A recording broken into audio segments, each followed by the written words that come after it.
Welcome back into the podcast today. It's going to be a good one because we are going to get into something I think you guys might like. The era of logging into AI is dying. For the last 3 years, we've been told that the future belongs to the corporate giants, the ones with the billion-dollar data centers, and of course, the keys to your proprietary secrets. But the C suite is starting to shift a little bit. Instead of writing checks to Silicon Valley, which has been a little bit of a quiet revolution.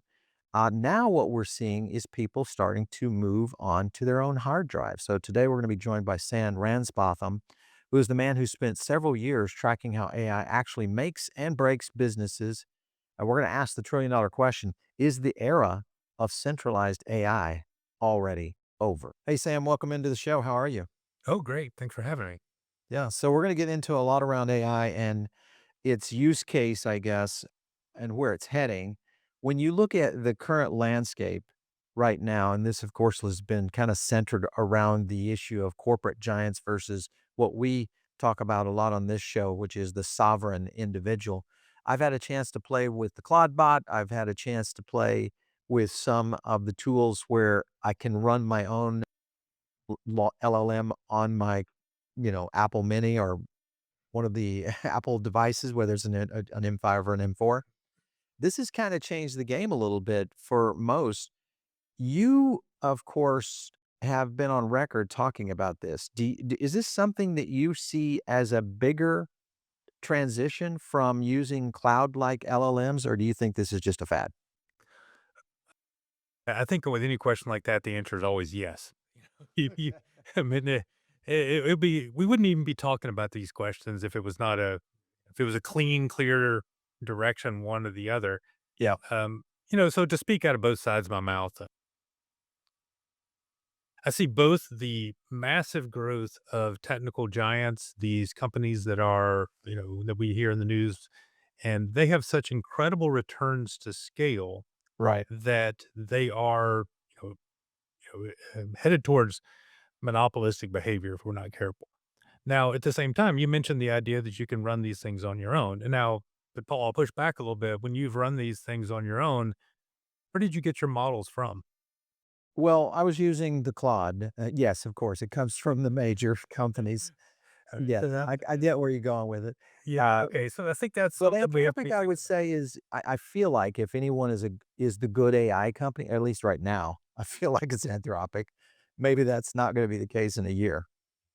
Well, yeah, I mean, I think that's always profit corrupts perhaps. And, it is nice that there are lots of forces going on right now to try to counter that tech hegemony force that I was talking about. Yeah. We've got one of the things actually I was talking, I have a podcast too. Our podcast is Me, Myself, and AI. And one of the people I was talking to was Mark Sermon, who was the head of Mozilla. And if you remember Mozilla, Yep. they were, actually to grotesquely simplify, you think about the Netscape browsers and the Firefox browsers and how that war evolved.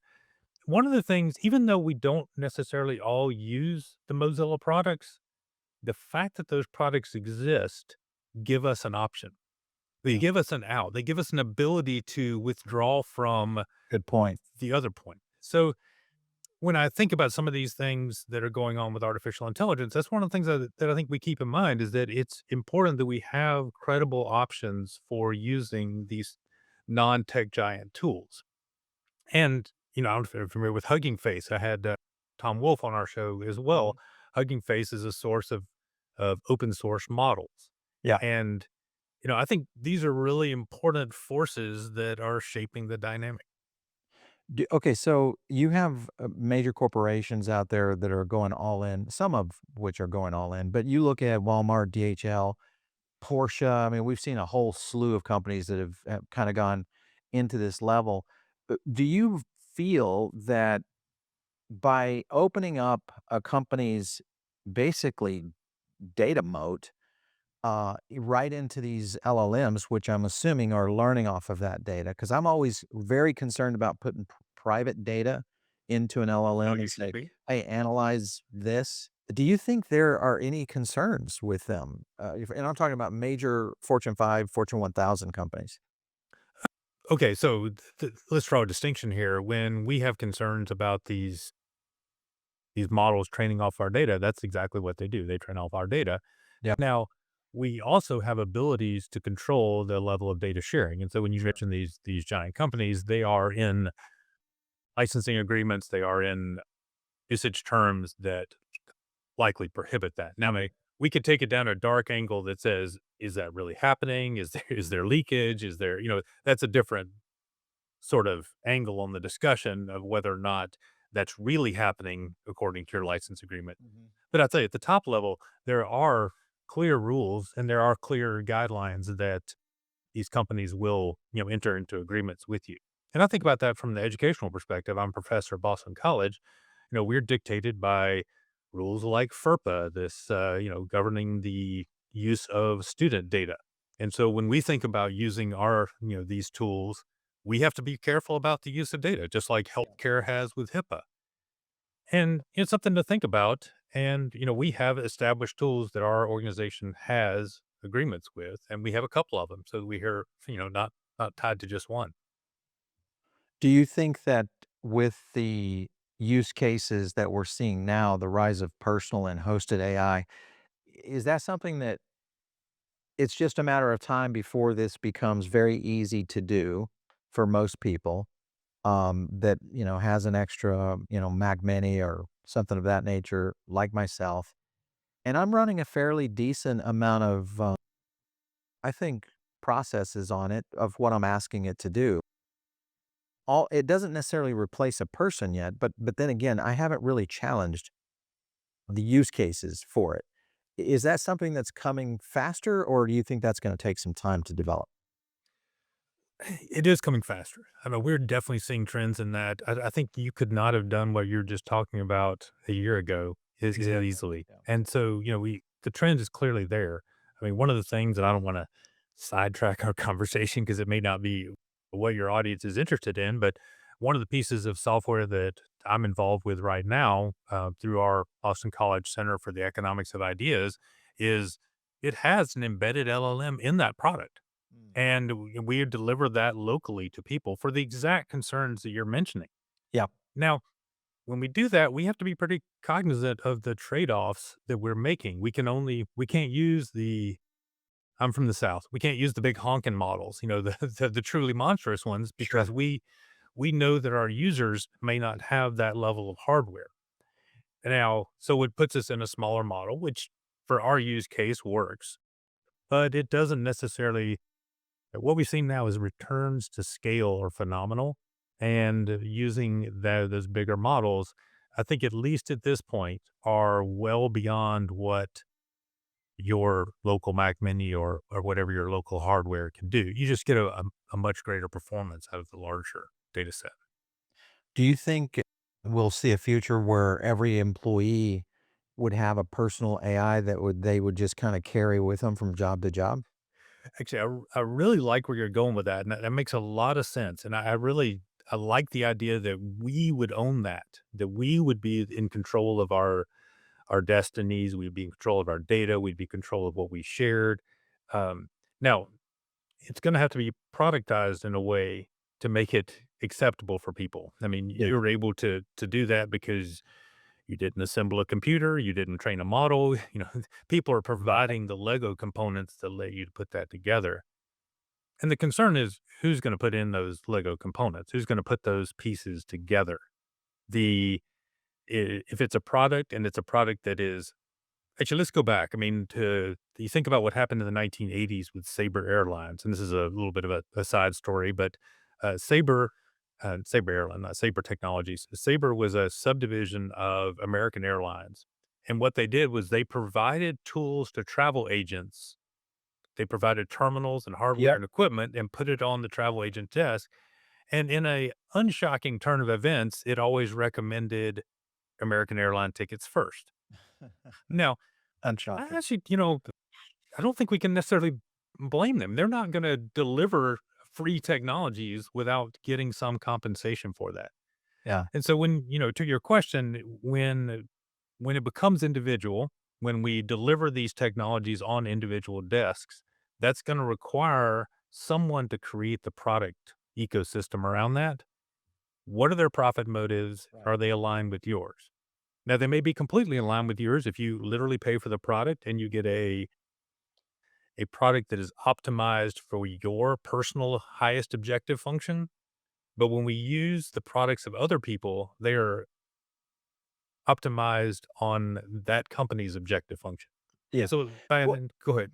Yeah, in that because I like where you're going there, but wouldn't it make sense? I mean, this they're all trying to figure out a revenue model here. Wouldn't it make sense for Anthropic or Anthropic Sure. or OpenAI to just simply say, okay, instead of the $20 a month program, which is basically open, I'm learning off what you're giving, I'm giving you access to the LLM. What happens if I say, hey, I'm willing to pay $100 a seat? Or 2 and then some of them go up to $200 a seat. But instead of you taking my data, I own that data. You would have to license it from me if I was loading in all my finances, all my other things. Mhm. Just raise the price instead of me building my own personal desktop LLM. Price it Use in. wouldn't that make a good business case for these companies? I really would hope so. I naively, like you, Paul, would hope that that would come to pass. Now, but let me point out a couple of other counterexamples that are happening.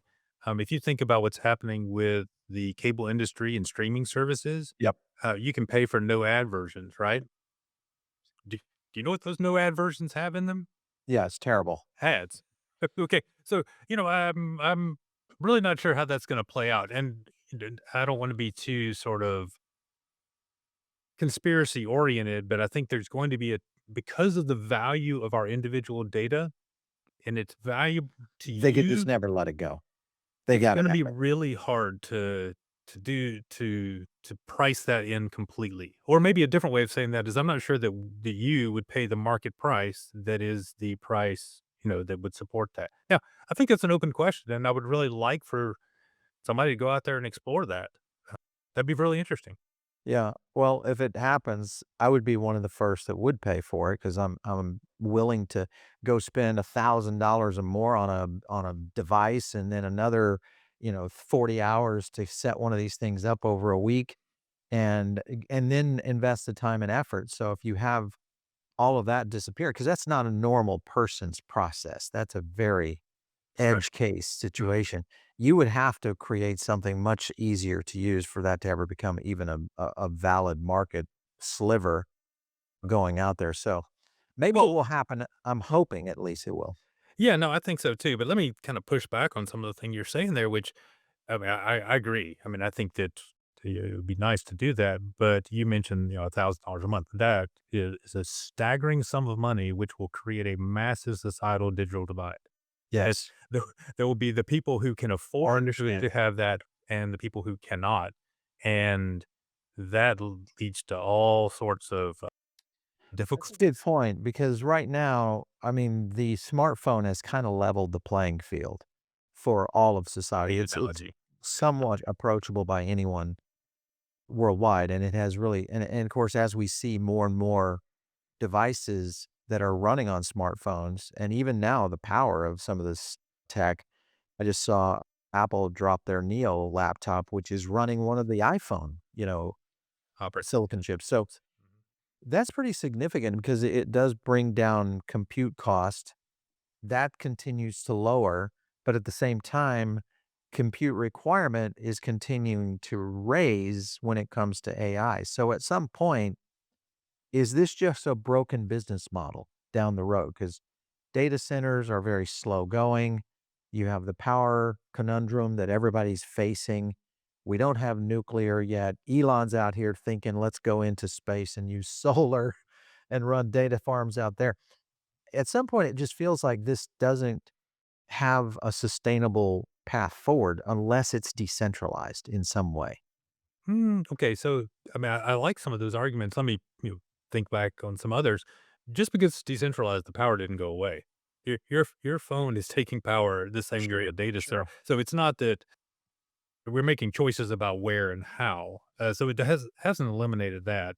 And what maybe to sort of twist what you're saying and shift it slightly, what I would hope is that those constraints yield innovation. So let's go back a couple of years ago. The U.S. decided to restrict GPU chips, floating which are primarily around floating point operations, so Yep. decimal place of math, and they were trying to restrict that to certain sets of countries. Well, what happened was, given that constraint, people came up with the DeepSeek model. Yeah. And so the DeepSeek model was a way of working around the limitations that imposed.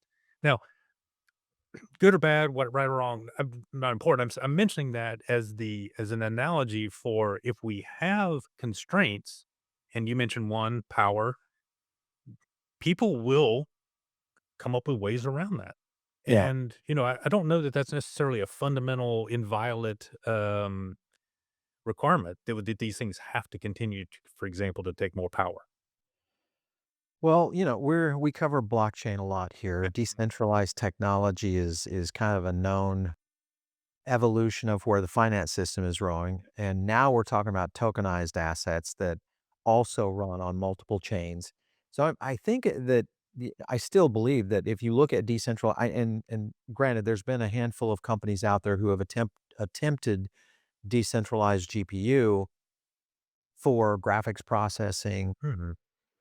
all sorts of, remote compute. You have IoT now. You've got Hive Mapper out there doing a lot within the geolocation space for mapping spatial data. You've got companies out there doing it from a mobile standpoint, which is utilizing remote phones to also access IoT networks, which creates kind of these mesh networks. So I know that there's real use case, but I guess maybe the AI is going to be the load is just so high. Getting to a decentralized model, is it ever going to be effective? Because you want AI to just continue to evolve, at least in its abilities. So I'm assuming that means the hardware and the decentralized systems would have to evolve along with those in the future as Right. I mean, well. we can't just say, okay, this part is fixed and we're going to let everything else change. And I think Not go that's with what it. some of the difficulties in this argument are. The minute we have more processing power on our desktops, then our software people people come up with ways for the Oh software yeah, to use that yeah. processing power. And they're we're all clever like that, and we all change things. Now, you focused a lot on the processing power. Now, I mean, I agree that that's important and it makes sense. But let's come back and tie to your prior data argument. Now, one of the potential flaws in the thinking of, oh, I'll just pay for my own data and keep it, is that your data is value X to you, but it's X plus Y when it's combined with my data. Yeah. And so that you don't capture that Y value. You're not willing to pay for that Y value. You're only willing to pay for the X value. That's some of why that's going to break down. Okay. I'm going somewhere with this, by the way. The connection is that we have increasingly, for example, perverted privacy preserving data sharing algorithms. So you might, just the way you're sharing CPU, the way you're sharing distributed compute, be able to share distributed data. And Okay. so when we think about this as not just a compute problem, but also a data problem, then I feel like that there's some potential here where we could separate that X and Y, the value to you, the value to everyone, and get both.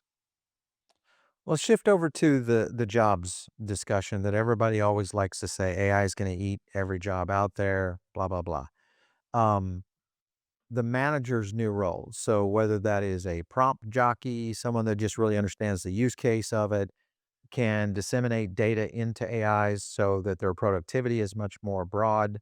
Is it just a matter of time before our society figures out the new jobs that come out of this? Or is there going to be a gap where there's more jobs taken than there are created? What do you think? Yeah, again, yeah, these are really tough questions, and I've got like 12 different thoughts, and many of them are inconsistent. So you can you can make fun of me and push me back when I say these things.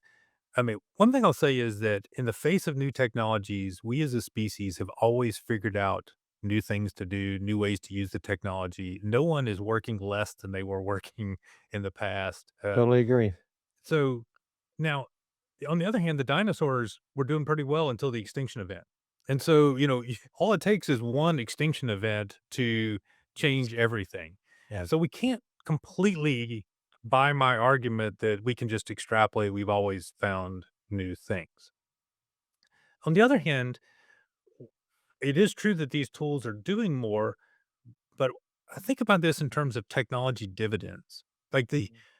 your ability to use this tool, and I even can tell from just talking to you right now. You mentioned the Mac Mini, you mentioned the things you're setting up there, shows a level of tech sophistication that not everyone in society has. And so what that means is that you're going to be better able to use the tools of the future. That means that there's going to be not just a one question about what happens to jobs. We have to get very specific about what happens to this job and that job. Yeah, And yeah. it's a massively heterogeneous effect about what happens to jobs. The net effect is, really tough to figure out then because you're aggregating from lots of individual cases. I think that's really tough. And there's like 12 other ways to think about that, I think. Well, and we look at it from our own business model because we continue to grow as a business, but we're not growing in people now. Now it's productivity that's coming mostly from AI in almost every component of our development, whether it's research, design, what we're doing on the video front, podcast technology is starting to shift into this quite a bit. The analysis and research that we do on our own businesses have all started to flip over a bit, even to the extent where we're starting to see outreach tools that are being replaced by AI. Those used to be people in those. If we were growing at 20% a clip annually, I know that we would have to add X number of humans to that mix to keep that growth scale. Now it's not Alpha as X. much. Yeah, it's not X, it's alpha X, and so the Yeah, question is, what percentage of X is that? Is it 1%? exactly. Is it 99%? Right, right. And that's a really difficult question for us all to figure out. Well, I think the key here is now we have enacted policies within our own company that are, listen, we want everybody to utilize the tools to their maximum efficiency and ability in their own jobs to figure out is there ways to get more efficient, more productive. For the most part, our teams have gone on the bare minimum. I would say a scale of probably 20% productive on the low end, Mhm. to as much as, depending on the job, to as much as 50% more productive for the same individual. So, it's making those individuals almost more valuable, in the Oh, sense of what they're doing. that's a huge, huge, huge point, is that if you take a task and you decompose it into a part that is AI-able and a part that is AI resistant, we have previously compensated for that task as a package. That job is a collection of those tasks. Yeah. But if suddenly part of that gets cheaper, then we're going to consume more. That's what we do in society. When things get cheaper, we consume more. And when we do consume more of that package, it becomes more valuable, that AI resistant component. That's a little tricky to think through the supply chain Yeah. curves. But the point is, if you have two parts and part AI can do and part AI cannot do, then we're going to value the AI cannot do part more in society. Mhm. Sure. Part of that is that every company out there has more projects to do than they have time to do. So we're going to have at least in the short term, and probably medium term at least, a massive increase in the amount of stuff that we can Yeah. get done that was previously ROI negative, but now has ROI positive. Yeah, we call that AI slop. Well, okay. Sometimes. Well, that's a sort of a different thing, and actually, it ties to exactly to what I'm worried about in this scenario. Is that you have a bunch of existing people who knew their job, and then they started to see how the tool could use it. And Right. very frequently, I'm guessing these tools don't do a great job. And then your people who previously did the job understand the weaknesses. They Yes. understand where it did well and where it did Exactly. poorly. That's true right now.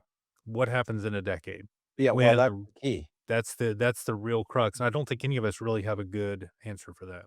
Well, we're seeing, though, the ability for the models that we're using starting to learn by the ways that we're challenging it based on whether it's an agent or it's built on, just the amount of data that's going into it to help a job get done. So that has been a little bit surprising because even in the, 18 months that we've been really utilizing it, I was surprised that we actually the models seem to be getting better at certain tasks than others, but the fact that it's happening this quickly was a bit of surprise. So I can't imagine in another 2 years, if we continue to see compute growing at the scale we are, what that could look like.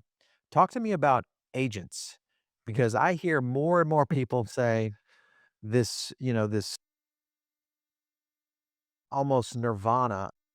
Agents are gonna go out, they're gonna do all my trading for me, they're gonna find me the best yield on gold or silver or this treasury or that asset. I'm just gonna basically tell it, "Here's my parameters, go make me money." Is that a real possibility within the next 2 or 3 years? Well, yes and no. We have to think about that competitive. If you were the only person using that agent, Mhm. then I would have more hope that that agent could do that for you. Okay. It could act on your behalf. It could act quicker than you act. It could incorporate, like you say, it could learn from your behaviors. It could Sure. look at patterns. Were you the only person in society with that agent, then there would be an opportunity for you to make gains. It gets tricky when I have that agent too, doesn't it? Because Yeah, when I have that agent too, it's 'cause it's it's PvP right now, player versus player yeah, in the markets. Now you have agents that are kinda sharing. I feel like that's almost like insider trading. If a mhm, agent has a little bit of my strategy and some of this strategy. That's a good point because I think building agents in the future built specifically around your needs. Do you think there's gonna be a market for that? For absolutely. Yeah, somebody that will just create an agent engine that identifies agent needs based on almost your individual requirement and then builds you a little model, kinda like your own little personal robot.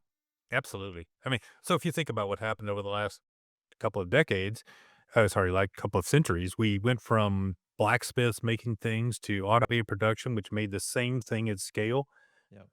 What you're talking about is the ability to do personalization at scale, Yeah. and we first 3D saw printing that. it. Yeah. We first saw that with, for example, the news media. We used to get one newspaper, but now we all can log on to social media sites or wherever and get exactly tailored to our sites, what we need and what we want. And there's no reason that that won't continue massively because we have that ability to personalize at scale. How okay, well, that's a good point too, because 'cause you're right. There's also been just a fracturing of all things I look at the media business quite a bit. There was a time when there was 3. If you look back in the 25 years ago, there was 3 major networks and that was it. Now you've got cable, you've got podcasts in the millions, shows like ours that are very focused in on tech and finance. I mean, the niches are so spread out now, which is good to a certain extent, but I feel sometimes it's very difficult to dissect. I will say this, the knowledge base of the average person that is consuming media, good media, is much higher than that I have seen. I'm seeing kids much smarter, the way that they're handling their own, understanding of the world, which is now you also get the fracture of, the political or even the socioeconomic shift that's starting to flow into that, which I am concerned with, but at least I hope at some point they're gonna be able to make their own decisions based on the knowledge that they're learning. So we'll Like see how. you mentioned learning, and let's focus on that a minute because I think that's really important. We spent the first, let's say, decade of machine learning really focused on teaching machines things. Yep. The question in everybody's mind was, like the Turing test, could the machine do what a human could do? Mhm. That was our overarching thing. But if you think about a lot of the ways that we're using these technologies right now, it's about us learning, not the machine learning. Or even as you mentioned a second ago, co-learning. And I Yeah. think that's where we have a lot of potential that we can get. What I'd like to know right now, if I have 10 minutes to spare, is what is the one thing that I could learn in that next 10 minutes that I personally do not know? Doesn't Right. matter if you know it or if I know it, that I personally don't know and would benefit me tomorrow. And if Mhm. we can answer that question, and I think about that in education, I'm a professor.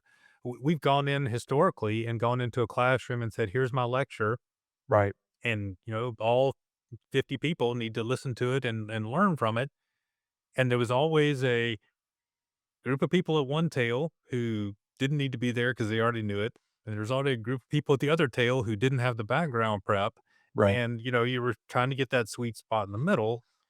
To your point, I think that that's stretched. You do have a lot more people, a lot more knowledgeable coming into every situation, but you also have a lot more people who are left behind.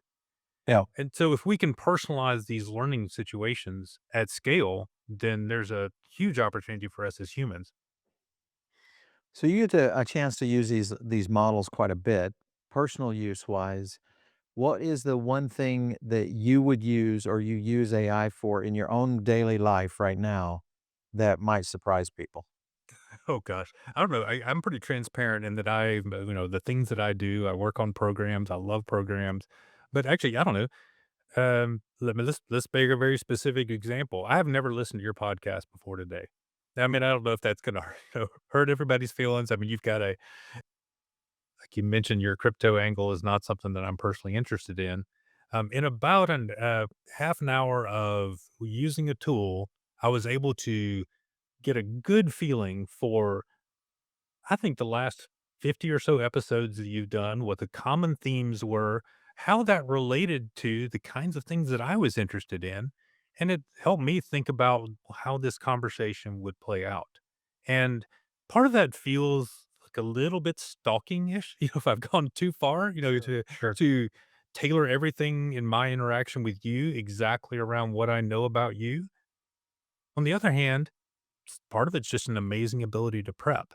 And I think the people who are not using these tools in these ways are getting left behind because there's a difference. I think when I see this in students, they have the tendency to say, do this for me. Mhm. That the primary approach is I need Yeah. to do X, here's my homework, do it. And one of the things we're really interested in is pushing back against that because one, these tools will tell you that your every idea you've ever had is amazing. "Oh, that's a great question," or, "Oh, that's so insightful." All the You have time. you have to be very active in the other direction saying, "Man, this is a stupid idea my colleague said, help me point out the flaws with it." And, Right. you really have got to goad these things and work against their sycophant nature. And Interesting. so when you think about, you mentioned sort of how we're using tools, I think maybe you were thinking more specifically like prep for a podcast, but I guess I'm thinking, how we're using them in terms of how we're approaching them. I think that's a distinct. Well, those are the pragmatic approaches that I think are important is, how you're and at some point, how you're gonna be able to talk. It's kinda like when you're utilizing any computer program, how you're utilizing the input is almost as important as what you're gonna end up getting out of it, so I would agree with that 100%. What is the okay, so you've had a chance to see a lot of use cases inside of AI being deployed as a test. Now it's deployed as, an everyday use, and have you seen any single biggest wins, let's say in the last year by any company or any organization or project that you've looked at that you're like, that was a big win? That's, well, I'll go back further than a year. Moderna, they were, uh, they identified the coronavirus and what the components of the coronavirus were. Within a few days, I was talking to Dave Johnson, who was at the time at Moderna. He described that within days of having that isolated, they had the candidate vaccine identified through the use of artificial intelligence. So Interesting. it took that if you think the problem is searching a giant space. Now, it's also true that their models identified about a dozen others that did not work out. Mhm. And they had to go through testing, they had to go through smart people to figure out what was, which one of these was viable. But I'm gonna push back and make an analogy here that a lot of the ways that most of us think about using these tools are productivity enhancing. Like, can it make me do my thing faster? Yeah. You and I touched on the can it help me learn something, which I think is a different thing. But I think a bigger question is, can it help me figure out something entirely new? Is there a fundamentally new way of doing something, not just the way I've done it before, not just automating the way that I've done the same thing Mhm. before? Yep. And I think that there's an element of that in the modern example where that is not historically how they searched a solution space. Uh, and they obviously that worked. What areas okay, so my wife is a physician, Mm, and they're starting to integrate AI use cases in there. But when you look at lab work, you look at a lot of the studies that are being done by most of the medical organizations out there. I've been playing with just taking some of those studies, taking some of example lab work of my own, and applying it into a model to try to figure out certain things, better ways to do whatever your adjustment might be. Do you think we're going to see medical advancing now? You're mentioning a medical situation. Do you think we're going to see medical that will benefit the most from where AI is heading right now? Or do you think it's going to be more on the technological front? more is going to be very tough there. I'll sort of tie back and say that about 100 years ago, we did not have surgery, we did not have anesthesia, we did not have Sure. a phenomenal medicine. The I don't know, all the genomic stuff. That stuff just fundamentally didn't exist. So if you think about sort of where we are in the trajectory of medicine, I think we are very, very early in medicine. Yeah. And I think, right now, if I talk to talk to the kids and I say, 100 years ago, if you were sick, they would do some bloodletting and they get some leeches, and we all sort of snicker about those cases, right? Yeah. There's a family sitting around the table 100 years from now that talks about exactly what we're doing or what is Doing. right Yeah. now, and it Exactly. feels exactly like the leech. And I think there's so much potential there that uh, we're going to see a lot of growth in medicine Yeah. if we use it well. Now, a counter to that is that in 1996 we had the HIPAA law. So the Yeah. HIPAA laws were passed and restricted data sharing. And if you think about what was the coolest model at the time that they passed that legislation was logistic regression. Now, we have made an amazing amount of progress in data use over the over the last years, but we haven't changed how we're thinking about data sharing. Mhm. And, I'm getting to the age at which if you tell me right now that I could give up every single piece of my data for 10 more years of healthy life, I will do it right now. Sign me up. And so we've changed the benefits that we can get from data. And I think we're lagging in terms of some societal mechanisms around it. Yeah. Yeah. And I totally get it. I'm not, privacy is a huge deal. And we mentioned privacy preserving sharing algorithms. This may be a way that we can get the best of both worlds. Yeah. Again, those things have come up in the last, 20 or 30 years too. So we just got to keep up with those things in order to give medicine the ingredients that it needs to make the progress. Well, listen, this has been a good conversation. It's starting to make me think, because there's so many things that are happening, whether you look at it from, kind of the big cloud versus a desktop LLM, if you look at the sovereignty side of it from a privacy standpoint, what our data is going to be worth in the future. We're building a model that right now analyzes a lot of our own internal data to try to figure out how best to serve our audiences. But it's all based on performance metrics that we're getting from external sources like a YouTube or a Spotify or an Apple. It's intriguing to me how AI is analyzing that and giving ideas on. So I think the opportunity is going to be a mixed bag of some data in, some data out from the LLM to maybe solve a solution or an issue that you're facing for sure. Sam, where can they find you? What's the best place on Well, with Twitter? a name like Ransbotham, I am hard to hide. So, Ransbotham, listen to our show, Me, Myself, and AI, which is everywhere podcasts are, and we talk to people who are doing things. And we try to learn more about what they're doing well and what they're having trouble with. I love it. All right. You guys check out Sam's podcast, and we will catch you next time right here on the Paul Barron podcast. Take care.